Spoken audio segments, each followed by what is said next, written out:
سلمنا للدنيا فما توسطش ولعبت بينا، حاولنا نغير في الواقع فالواقع غير فينا، وشوفنا الحب جميل سلمنا وجربنا وحبينا، وبعد الحب خسرنا تشوف قلبي متعلق زينة. الوقت كان بيهد وعلي بيحبي لسه صغير، مش شايف غير الكدب وترجع تسأل ليه بتغير. صدقني مش هتعوض انت هتكبر وهتتحير، الدنيا لو جميلة ما كانش زمان عقلك متغير. الدنيا مش هتساعدك في اللي كنت بتتمناه، وهتاخد حاجة تانية وحش من اللي انت بتستناها. خليك راضي بحالك واحسن لك قول الحمد لله، واتعب بس شوية وصدقني بكرة ترتاح. اصل الكلمة مش بفلوس وياما تعبنا وخدنا دروس، وتعودنا ان اللي يقول كدب فتحك لو مش مبسوط. كل الناس تعبانة وكل الناس بتداري جواها سكوت، وان العيب مش فيك صدقني العيب ده من زمان موجود. حاولت مرة اتنين تلاتة بس ظروفي بتيجي تكسر، بقيت بسأل نفسي هو ميعاد موتي ليه اتأخر. ما بقيتش قد الشيل وشلت ولسه احاول اكتر، تعبنا من روتين حياتنا ماشية بالكاركتر ده.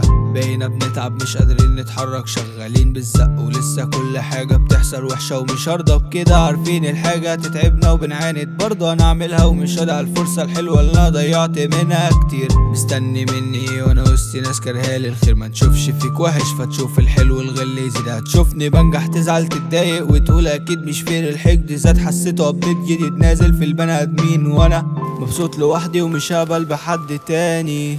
ما تجيش تزورني ولو حسيت وحدتي هتلاني، همثل موتة زي ما مثلتها قدامي، بس انت اكيد عارف ان انا تمثيلي انساني. فهنخش سباق جري ونجري لحد اما واحد فينا يموت، مفيش مجال نحكي فهنلف في دايرة ونتعب بالمجهود. ولو حبيت تشكي فتشكي في سرك ومحد يسمع لك صوت، صدقني ما بقتش تفرق فهمثل ان انا مبسوط.